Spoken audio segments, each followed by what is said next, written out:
Welcome to Indiana Dunes National Lakeshore and State Park. This is the start of over a week journey I'm going to have. It's going to be spread out over 9-10 videos, or maybe even double that, of an exploration I'm doing of taking a lap around Lake Michigan. I am basically taking a counterclockwise lap around Lake Michigan, starting at the southern edge of Lake Michigan on the National Lakeshore.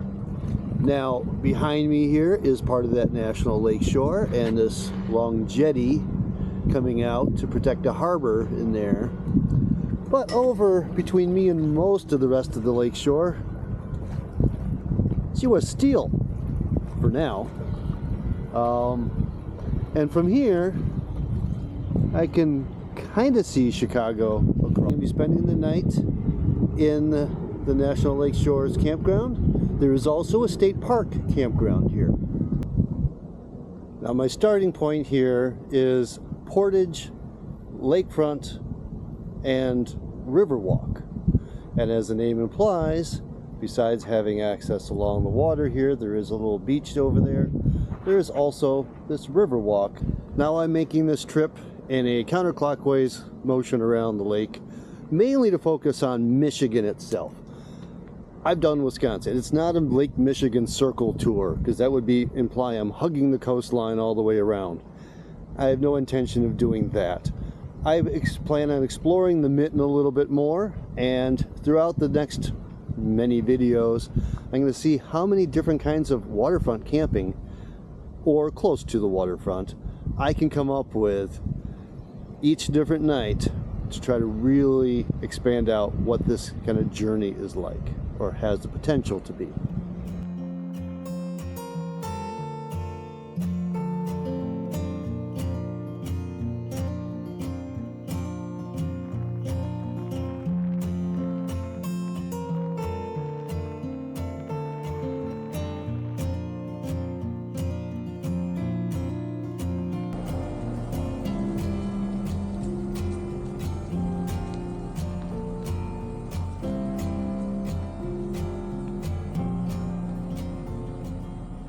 Alright, well, here's my site, and I have to say kudos to the host and the staff here at this campground. Look at the state of this pad where you put your tents and hang out, and your fire ring and table. By the way, that's a lantern stand, they tell me, not really meant for the garbage. There's garbage across the way, but it's raked. It's beautifully raked. This is gorgeous. They've done a beautiful job of maintaining this site. I mean, the fire pit is immaculate. It's beautiful. And I'm close to the bathrooms over there, which apparently have a shower house. I did not know that.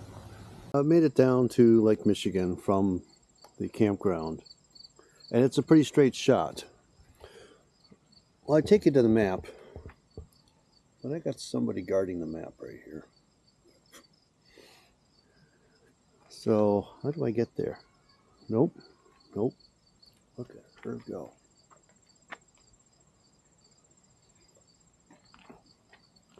Anyway,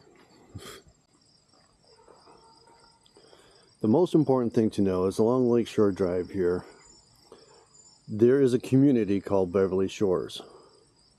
Beverly Shores has its own private access along the shore and lots of parking. That is resident permit parking. To know what you can park at if you are non-resident, look for the USV area ones where you have your national park pass, which you also need to park anywhere within this national park.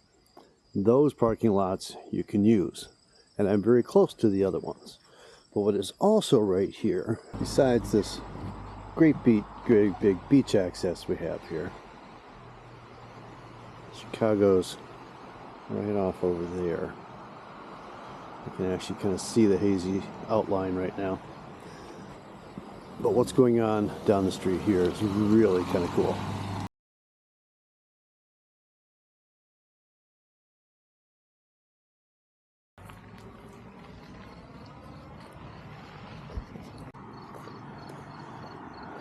There is a series of private residences here with great historical significance. Now, they are available to tour one weekend a year, and I think I just missed that sometime in September. But there's a series of them, and some are being renovated. So what this series of homes are related to is the 1933 Century of Progress World's Fair. Now these homes, each one of them was designed and built to showcase something about current design in 1933 or new technologies for the World's Fair. Way over in Chicago, just past that tree, is where these were originally built and placed for the World's Fair. After the World's Fair, they were picked up and moved here, and have been here ever since.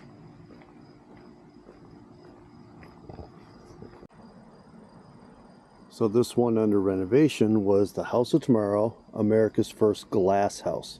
So made from a steel frame, giving it the ability to just be glass as an exterior, with a hangar for an airplane built in. So this house hiding up here is the Cypress House.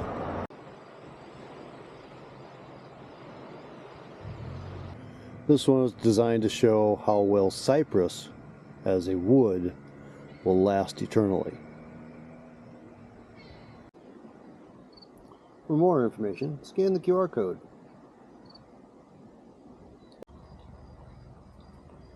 And this one is the Florida Tropical House. It's supposed to be the most expensive, luxurious one of the homes in the Century of Progress collection. Designed for people with means who lived a life of style. Inspired by the subtropical climate of southern Florida. It costs $15,000 to build. Poured concrete walls so the house could be easily removed following the fair. It was framed in wood, then finished with a lightweight concrete stucco.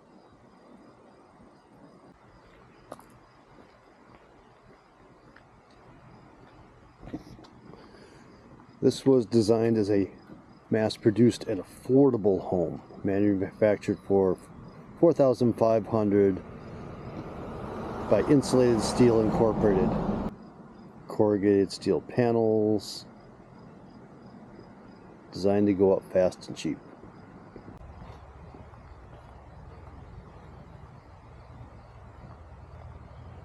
This one is made in Lafayette, an experiment in home building. This one was to show off how manufactured by raw stone of Lafayette material or motorcycles.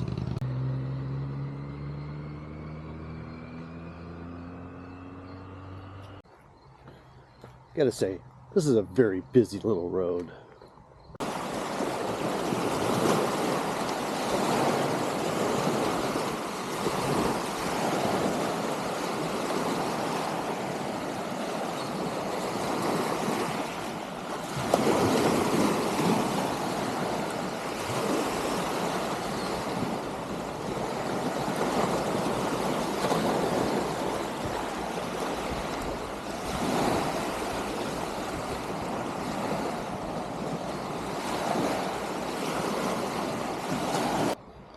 Now on this trip, I plan on attempting a little rock hounding. Not that I really know what I'm looking for. And there are plenty of rocks along the shoreline. But this is protected shoreline. You can look, but you can't take anything from here along the national parks.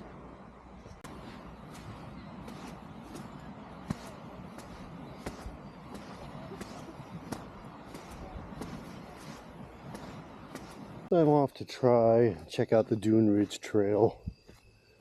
Got the evening fades here. I tell you, there's nothing easy about hiking on these dunes. And finally, on a little more of a dirt type trail. It's a little better, but this sand will wear you out.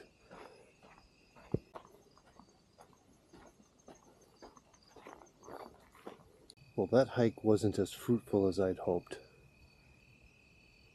Anyway, see you in the morning. Well, good morning from the Marsh Trail, just south of the campground. It's a little hard to find. It's right off. There's a little gravel parking area. Very dark. Now, the one thing I have discovered about this national park is it is apparently the third most biodiverse national park in the country. Any place you can actually see me, there I am. And it really shows what you can do. So we got cranes here. By just protecting an area. And it is just the area. Most national parks have got all this wilderness area, state forest or national forest area surrounding them to expand out on that, wild area for biodiversity. Here, not at all. All night long, I can hear the interstate. I got the interstate zipping by, and it's, a couple miles down. There's 12 on one side of the campground, 20 Highway 20 on the other side, trains coming through. I got Beverly Shores community just to the north of me here on the lakeside. There is just so much activity going on around here. But if you're a birder, you want to come here at times, especially during migration season. And you're getting close to the end of that second round of migration as things head back south. There's just so much to see here. But the constant drone of humans in the distance kind of takes away from the wilderness experience of this national park.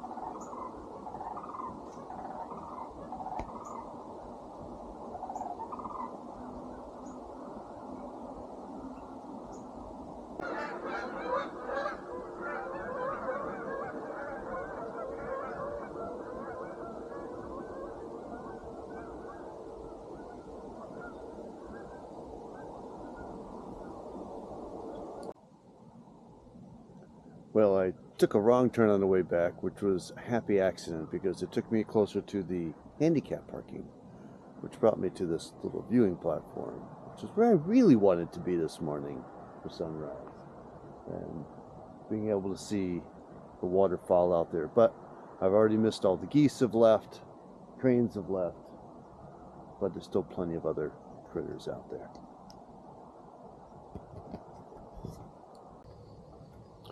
Well, that was the Marsh Trail.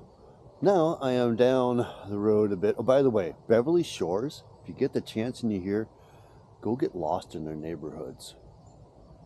It's an amazing neighborhood. I can see why those Century Progress homes are there.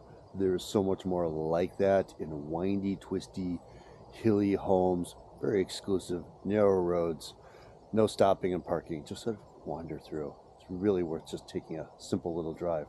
But now I'm a little further down from there, and I am going to go check out the beach. This is off of Center Road, Center Avenue, something like that.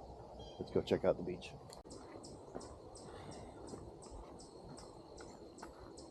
Okay, not all the path is sandy. They have a paved path too. Central Avenue, okay. Sign says you're at Central Avenue restroom, so if you need an emergency, that's where you are.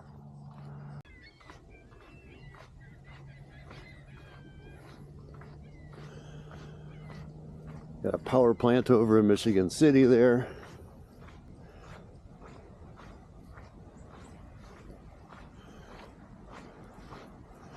That's High Point, and then down to the beach.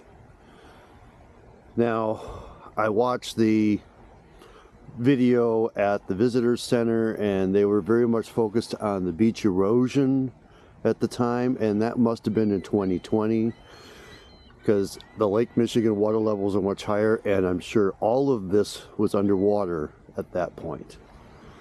But now there's beaches again, just like the Wisconsin beaches I've covered between those two periods. And this is going to be a small example of once you go down, you got to come back up this. Later in the series of videos, I'm going to be at Sleeping Bear Dune, where they have strict warnings that if you go down, you may not get up, and it's going to cost you a couple $1,000s to get rescued. It may take some time, but you'll get out of here.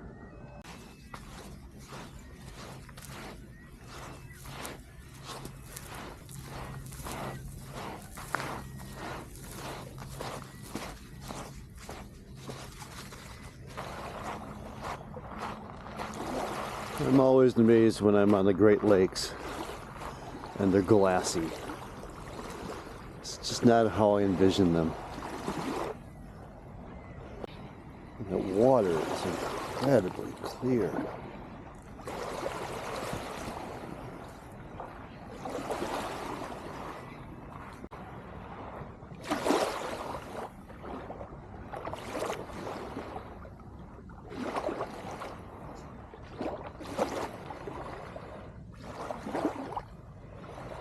Not your typical national park view.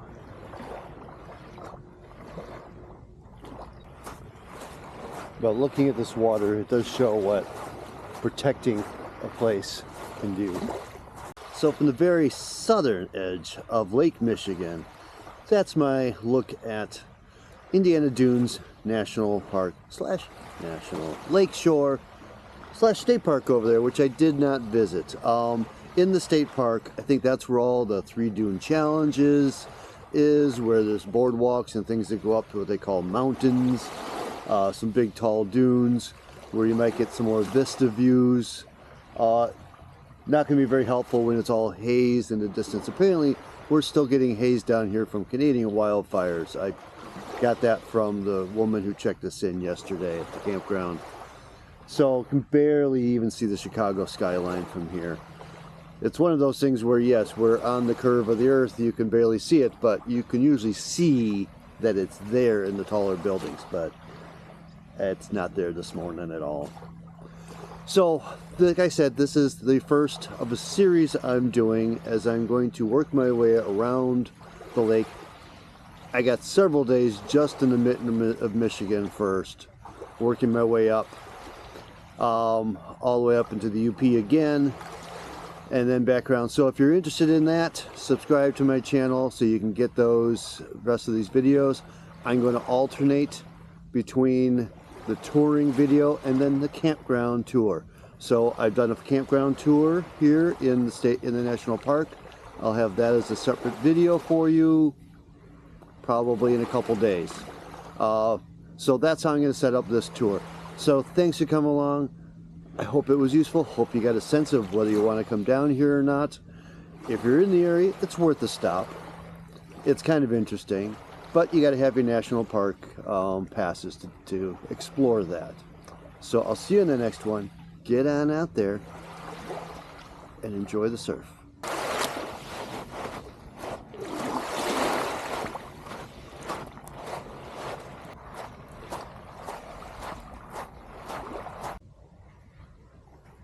What's an expansive beach without a communal project of piling wood?